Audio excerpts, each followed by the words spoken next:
Hello everyone and welcome to Luminar Coffee Break.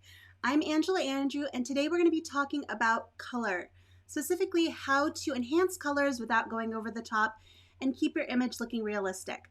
I want to say hello to Julie, Russ, Jerry. So glad you're all able to join us today. I'm really happy to see all my regulars here. I love seeing your names pop up in my chat. Thank you for that. For now, let me go ahead and switch over my screen here. You should see Luminar on my screen. And I have this beautiful photo of a woman in cherry blossoms.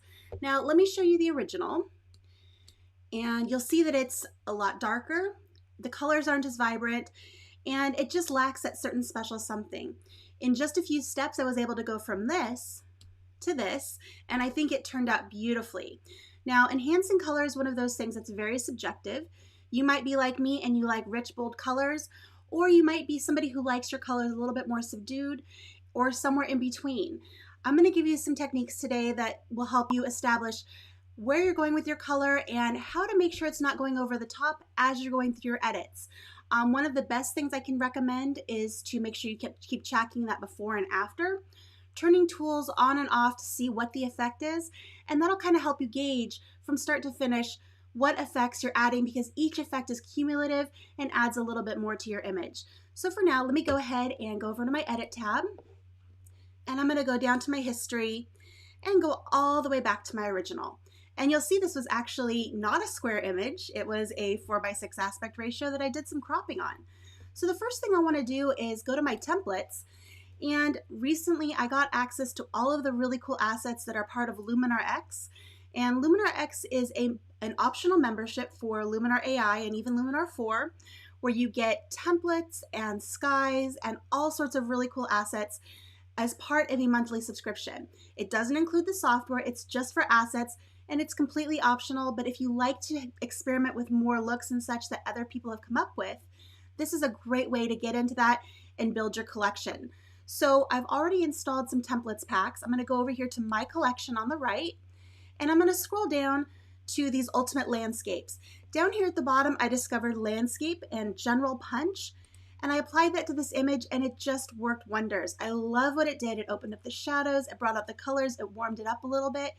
But now what I'm seeing is that we've got this big kind of bright space of the sky up here that doesn't really help the image. And then there's some stuff going on down here in the bottom left, again, not helping the photo. So let's go ahead and jump to our edit tab and into essentials. And I'm going to start with composition AI. Now, I already know that I want to get rid of this space up here, so I'm going to change my aspect ratio to a 1:1 square and then move that around so it fits my image better. Now, as I said, I wanted to get rid of this little bit here on the side, and we have a little bit of negative space here on the left that we can work with. So I'm going to go ahead and just move that down to get rid of that distraction in the lower left. And now my subject is a little bit better framed. It gives her looking out of the frame. It's not quite, the composition feels better. I might even pull that in a little bit tighter just to get her back a little bit closer to the edge of the photo. That feels better to me compositionally. So I'm going to hit return on my keyboard to go ahead and commit that crop. And now we have our square crop. Now, this template, I think, did a really fabulous job of opening up the light on that side of her face, working with our colors. But the first thing, like I mentioned, that I want to do is take a look at that before and after. So what we've done so far is from here to here. And I think the colors still look really natural. It just brightened everything up. Now we can take a look at what tools were used based on the little dot that's next to each tool. And the dot that's next to here on the creative tab, we can see that something here was used in our creative panel as well. So the things that will affect your color are going to be here in Enhance AI. And you can see that it brought up some sky enhancer, which we really don't need because we've cropped out the sky. So I can zero that out. You can leave it there. It's not going to hurt anything. And then our accent AI can also add some colors. So we can bring that up. We can pull that back. Completely up to you. I think that looks really nice right about there. Our structure is going to add a little bit more mid-tone detail. There's only a tiny bit added. And the cool thing about structure AI is that it's human aware. It'll add structure around our subject, but it won't make her skin look crunchy and too over textured. So I'm going to go ahead and add just a little bit more of that to add a little bit more depth and contrast to the background. I think that looks good. Now let's take a look here what was done with our template in the color tool. We can see that saturation came up a little bit and the vibrance was brought up quite a lot. Now to see what this tool did, we can always turn that same tool off and then turn it back on, and you'll see that was just giving it a slight little wash of color. If you felt like that was too much, you could either reset the tool or adjust how much saturation and vibrance was added.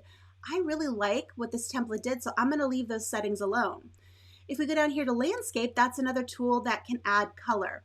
And in this instance, it's adding a little bit of golden hour, and that's what's giving this warm kind of late afternoon glow to the image. If we turn that off and we turn it back on, you can see it's just adding that hint of warm sunlight. And I really like what it's doing in this instance. I might pull it back just a tiny bit, but overall, I really like that effect. Now we can go over to our creative panel, and we see that toning is also being used, and toning also affects our color. So let's go ahead and take a look at what sliders were used here. It changed the hue of our highlights and a little bit of the hue of our shadows, and we can turn that off and back on, and you can see it warms it up. It took a little bit of the pink out of it, and it just made it look, to me, a little bit more natural. Without this tool on, it almost feels like the white balance is off a little bit, and it's a little too cool. With those adjustments that were applied as part of that template, I feel like it just adds to that late afternoon warm glow and looks really, really nice. So that's how I go through and I adjust color. I didn't really make a whole lot of changes to what the template did, but I showed you where you could find them, and definitely go through and turn those tools off and on to see where the effect is coming from, and then you can make adjustments as necessary. Like I said, some of us like something that's really saturated and bright and vibrant. Other people like things more subdued, and anything in between is okay. Make sure it matches what your taste is, what you're going for, and that's the biggest goal. Now let's do a couple of things to finish this image off, do a little bit of creative editing. I'm gonna go down to one of my favorite tools, to Mystical, and I'm gonna add a little bit of that, and that adds just a nice kind of glow to the image. And I think because this kind of has a light and airy look and feel to the image overall, that adds something nice.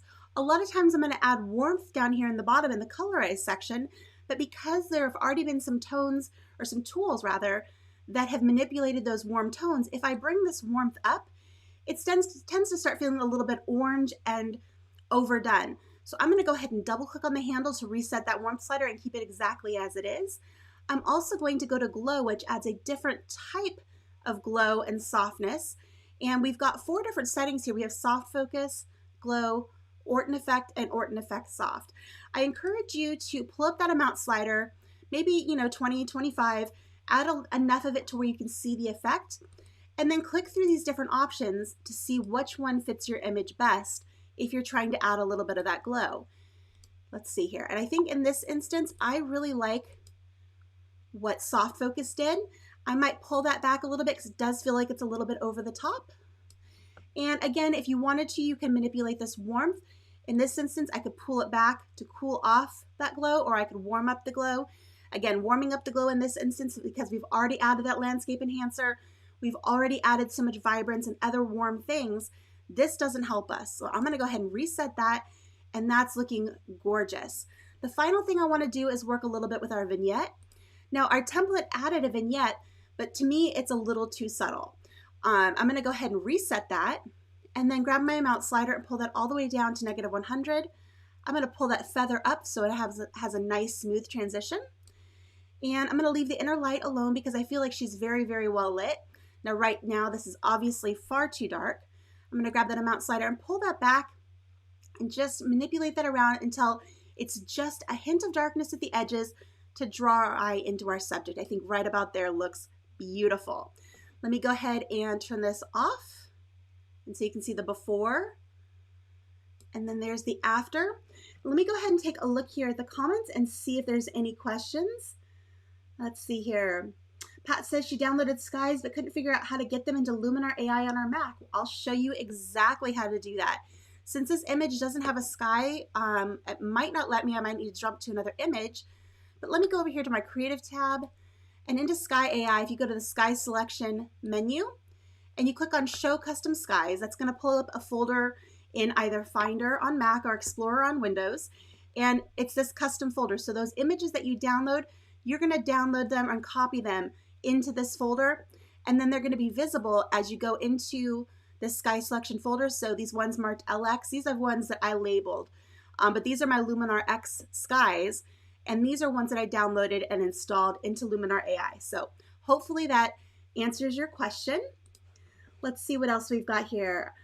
Hello, Robert. Glad you're able to join us. And I see a few other people. I think JGmail28 might be Joseph. If that's so, hello, Joseph. Bonsoir. Glad you're able to join us. All right. So back to our image. Now, if you look at this overall and you like it, but you feel like maybe it's still a touch over the top overall, what you can do is grab that slider down here in the bottom right corner and pull back on that overall amount. So a lot of times if you get your edits done, you're looking at that before and after and you go, maybe it's a little too much. Pull that back to about 70, 80%, and you're probably gonna be really happy. You get kind of the best of both worlds between natural and pop, and it's a great way to finish off your edit. I hope you guys found that helpful and useful, and that helps you get your colors dialed into where you want them in your images. If you like these episodes, make sure you hit a thumbs up. And if you have any questions, put those in the comments. Vanelli and I read the comments after the shows for the people who are watching this recorded. So please leave us your questions, your comments. Let us know what you like. Let us know what you want to learn. Chances are it could be on a future episode of Luminar Coffee Break. And with that, I'm going to go ahead and sign off. Wish you all a wonderful afternoon. And I will see you tomorrow. Bye-bye.